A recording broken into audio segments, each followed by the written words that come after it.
फिर इसको लेके मॉर्निंग में, रात में ही मैं पहुंचा मुन्नर यादव के यहाँ। शुरू में नानुकर किया उसने, लेकिन फिर उसको जब लगा कि ये बता चुका है तो उसने वो चीज लाके हम लोग को दी और रिकवर हो गई।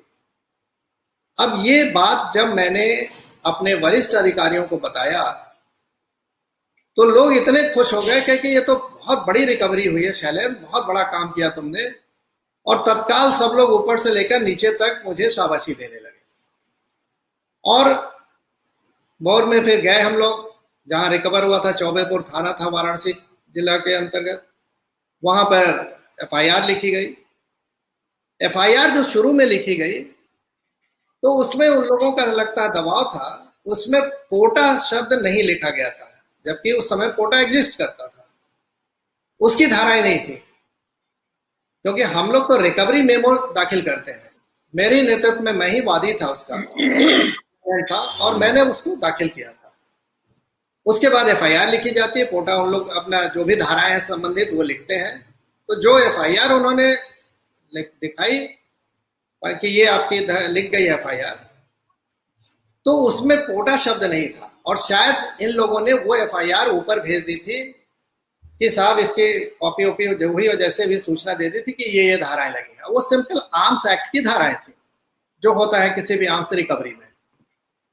और इसको दोपहर तक इन लोग नहीं जान पाए। फिर बाद में मैंने उसको भेज के रूल बुक दिखा के और कोटा बढ़वा लिया। रूल बुक के हिसाब से एग्जिस्ट करता था कोटा, और अंत में उन लोग को धारा कोटा लगाना पड़ा। जब कोटा लग गया इस पे और ये सूचना शाम को फ्लैश हुई मीडिया के माध्यम से, अब पूरा एकदम से सबकी हालत खराब इसलिए खराब हो गई कि आर्म्स एक्ट के तहत जिसके पास आर्म्स रिकवरी हुआ, एमुनेशन रिकवरी हुआ, वो दोषी हुआ। तो जो इसका गनर एक्स था, उसका भांजा था, वो दोषी मुख्तार और ऊपर इनके आकाओं के निगाह। लेकिन जैसे पता चला पोटा लगा है तो पोटा में बात करने वाला भी उतने दोषी हो गया। अब यहां से मुसीबत शुरू हुई मुख्तार अंसारी की। मुख्तार एकदम से घबरा गया कि तो पोटा लग गया है। इसने अपने तत्कालीन उस समय मुख्यमंत्री जो इनके आका थे उनको संपर्क किया और मुख्यमंत्री की तरफ से लगातार फिर निर्देश नीचे आने लगे। और मेरे पास फिर वो अधिकारी लोग कहने लगे कि शैलेंद्र ये तो बहुत गड़बड़ हो गया। हमने क्या हुआ? क्या मुख्यमंत्री जी बहुत नाराज हो गए कि पोटा क्यों लग गया? तो हमने कहा सर पोटा लगा नहीं है, पोटा एग्जिस्ट कर रहा तो पोटा तो लगेगा ही। आप पोटा खत्म तो नहीं कर सकते, ये केंद्र का है, तो पोटा तो लगेगा ही। अब पूरा इन लोग हालत खराब, मुझसे कहने लगे, मुलायम सिंह जी बहुत नाराज है, उस समय मुख्यमंत्री थे, इसको आप खत्म करिए। तो हमने कहा सर आप लोग पुलिस अधिकारी हैं, कोई एफआईआर लिखने के बाद खत्म कैसे हो सकती है? आप भी जानते हैं ना उसको फाड़ा जा सकता है ना बदला जा सकता है। फर्स्ट इंफॉर्मेशन जो भी आई वो आपके सामने है, बाकी आपको इन्वेस्टिगेशन करना है, जो तथ्य मिलेंगे वो आप काम करेंगे, लेकिन एफआईआर नहीं चेंज कर सकते आप। जब ये बात मैंने कही तो इन लोगों को फिर पसीना छूटना शुरू। फिर इन लोगों ने शायद ये बात ऊपर बताई मुलायम सिंह जी को, जैसा इन लोगों ने मुझे बताया। तो मुलायम सिंह जी को जब इन लोगों ने समझाया तो कि सर बदला नहीं जा सकता, तो मुलायम सिंह ने कहा ठीक है, या इन लोगों ने जो भी रास्ता निकाला कानूनविदों से सलाह लेके कि शैलेंद्र सिंह अपने बयान में जब इन्वेस्टिगेशन शुरू हो, दूसरा आईओ इसका करेगा, हम तो वादी थे, उसमें मुख्तार का नाम डाले। फिर इन लोगों ने मुझे संपर्क किया 25 तारीख को ही शाम को रात में कि आप एक काम करिए, ठीक है एफआईआर न बदलिए, लेकिन इन्वेस्टिगेटिंग ऑफिसर के सामने अपने बयान में मुख्तार का नाम मत लीजिए। तो हमने कहा सर क्या ये पॉसिबल है कि हम एफआईआर के वादी हैं, जो मैंने लिखाया है और बयान में हम उससे मुकर जाए? तो क्या न्यायालय में पूछा नहीं जाएगा कि आपने मुख्तार का नाम क्यों नहीं लिखा, जबकि एफआईआर में पहले ही लिखा है आपने, और एविडेंस में टेप में सब कुछ है, आप भी जान रहे हैं, तो कैसे ये बदल सकता है? अब इन लोगों को एकदम से चक्कर आ गया कि ये लड़का तो सुनने से रहा। फिर मैंने इन लोगों की परेशानी देख के मैंने कहा कि लाइए मैं मुख्यमंत्री जी के से बात करके उनको एक्सप्लेन करूं, आप बताइए। तो मुझे वरिष्ठ अधिकारियों ने कहा कि मुख्यमंत्री जी तो आपसे कि आपकी बात, आपका नाम सुनते ही वो आग बबूला हो जा रहे हैं और आप नहीं बात करेंगे। तो हमने कहा ठीक है फिर आप लोग जानिए। तो 24/25 की रात में पकड़ा गया, एफआईआर लिखा गया, शाम तक ये सब नाटक चलता रहा। और मुख्यमंत्री जी इतना नाराज हुए कि उसी 25/26 के रात में आईजी, डीआईजी, एसएसपी सबका ट्रांसफर हो गया और हमारी जो अनऑफिशियल यूनिट वहां बनाई गई थी उसको क्लोज करके बनारस की यूनिट को लखनऊ बुला लिया गया कि आप लोग आ जाइए, वहां कोई काम नहीं है। लखनऊ अब मैं आ गया और यहाँ पे फिर जो नए अधिकारी लोग आए, इन लोग हमको समझाते रहे कि चैलेंज नौकरी बहुत है, ऐसे नहीं की जाती है, प्रैक्टिकल हो जाओ, बहुत चीजें अनदेखी करनी पड़ती हैं, ये जो बोला जाता है वही नहीं है, जो दिखता है वो सच नहीं है, पर्दे का पीछे का सच दूसरा है। तो हमने कहा सर, पर्दे के पीछे का सच चाहे जो भी हो, लेकिन हम जो चीज लिखे हैं, कर रहे हैं, हम उससे कैसे मुकर जाए।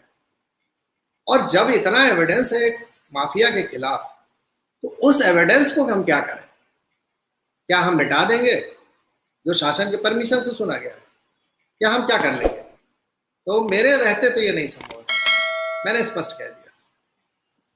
अब इन लोगों को कुछ समझ नहीं रहा था, कोई इनडायरेक्टली समझाने के बहाने हमको धमकाता था, अब माफिया से पंगा ले रहे हो, तुम्हारा जान का खतरा, तुम्हारे परिवार के जान का खतरा है, तुमको मालूम नहीं है, अगर ब्लैक लिस्टेड हो गए, सबकी निगाह में आ गए तो मुश्किल है नौकरी करना, तुम्हारा करियर बर्बाद हो जाएगा। तमाम बातें समझाने के बहाने हम लोगों को एक तरह से धमकी देने लगी। और जब मैं नहीं बदला तो मेरे जो टीम थी, उस टीम को इन लोगों ने तोड़ने का प्रयास किया कि तुम लोग अपने बयान से मुकर जाओ, इनका तो देख लेंगे। लेकिन मैं खुश नसीब हूं कि मेरी टीम इतनी अच्छी थी कि वो बयान से मुकरी नहीं, और उसने कहा कि सर ने जो किया है हमने उनके नेतृत्व में किया है और हम लोग वही कहेंगे जो सर बता रहे हैं। शैलेंद्र जी, एक सेकंड के लिए आपसे एक बात में आपने जो बात बताई उसमें एक तो पूरी जो अब तक आपने बात बताई उसमें यह था कि मुलायम सिंह और राजनीतिक दल और जिस तरीके से ये, चाहे वो इलाहाबाद का अतीक हो, चाहे आजम खां हो, चाहे ये मुख्तार हो, ये जितने भी माफिया डॉन है ये किसी न किसी पार्टी के साथ थे। मुलायम सिंह इस बात से खफा थे कि आपने उनके खासम खास आदमी को पकड़ लिया है, वो पोटा में है। तो मुलायम सिंह की नाराजगी तो समझ में आती है कि वो राजनीतिक लोग हैं, ऐसे लोगों को ये पार्टियां पालती हैं। मेरा सवाल यह है कि आज 17 साल के बाद जब आप पीछे मुड़ के देखते हैं तो क्या आपको मुलायम सिंह या मायावती या और दूसरे लोग जिन्होंने इस देश में और इस राज्य में खासतौर से एक माफियाओं की फसल उगाई है, जो इनके लिए पैसा भी उगाते हैं, इनके विरोधियों को मारते भी हैं, आपके मन में आज राजनीतिक सत्ताओं से ज्यादा वो सीनियर जो आप ही की तरह शपथ लेकर के इस पुलिस व्यवस्था में आए, बड़े बड़े पदों पे बैठे, उन्होंने जितनी बातें आपने की उसमें कुछ तर्क से मुझे ऐसा लगता है कि जब उन्होंने ये कहा कि नौकरी चली जाएगी, घर परिवार होता है, सच कुछ होता है, दिखाया कुछ जाता है, बदनाम हो जाओगे, तो क्या आप ये कहना चाहते हैं कि उस वक्त कोई भी ऐसा सिंसियर ओबीडेंट नहीं था जिसने भारत के संविधान की शपथ के प्रति निष्ठा दिखाई हो? हर एक आदमी ने, जो आपने शुरू में कहा कि हम आते हैं पब्लिक सर्विस के और फिर हम गवर्नमेंट सर्वेंट होते हैं, फिर बाद में पार्टी के, तो क्या उत्तर प्रदेश की पुलिस में एक बड़ी व्यवस्था में ऊंचे पदों पर इसी तरीके से लोग राजनीतिक स्वार्थों के तहत बिठाए जाते हैं, जिन्होंने आपको ज्यादा प्रेशराइज किया, जिन्होंने आपको ज्यादा डराया, तो वो बड़े दोषी हैं या राजनीतिक दल बड़े दोषी हैं? मैं ये कहना चाहता हूं, आप अपनी बात कहें। बिल्कुल आपने सही कहा।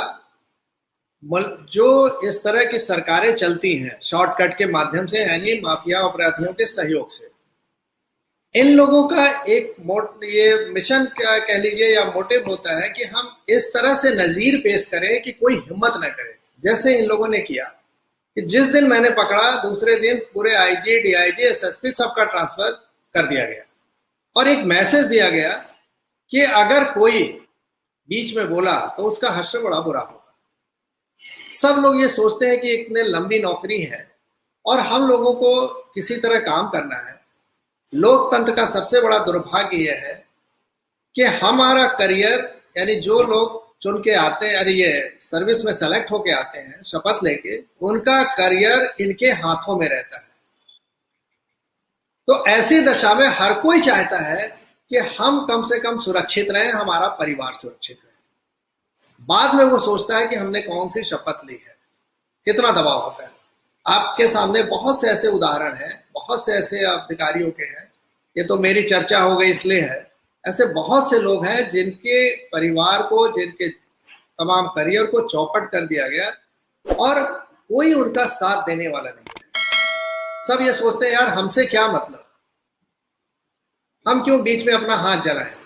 बी प्रैक्टिकल, एक बड़ा शब्द यहाँ यूज हो जाता है, बी प्रैक्टिकल। बी प्रैक्टिकल, तो ये चीज जो आ गई है कि बी प्रैक्टिकल, और बी प्रैक्टिकल होते होते ही हम लोग पब्लिक सर्वेंट से गवर्नमेंट सर्वेंट और फिर पार्टी के सर्वेंट हो गए कि भाई अपनी जान बचाओ।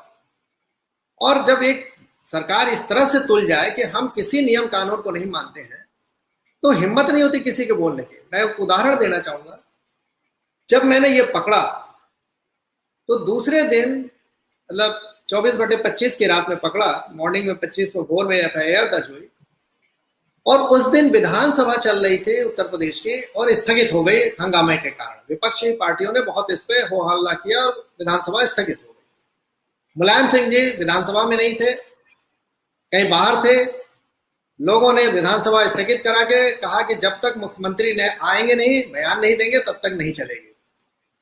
मुलायम सिंह जी शाम के समय आए विधानसभा में, और आपको जान के आश्चर्य होगा कि उन्होंने विधानसभा के अंदर और बाहर ये कहा कि एक अदना सा अधिकारी हमको सिखाएगा कि सरकार कैसे चलती है।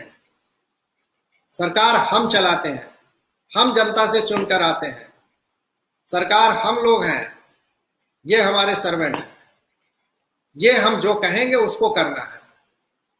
तो आप समझ सकते हैं कि जो हम लोग संविधान के प्रति शपथ लिए थे वो तो कोई बात ही नहीं करता है, नियम कानून की कोई बात ही नहीं करता है। अब तो सर्वाइवल की बात होती है कि आप कैसे सर्वाइव करोगे।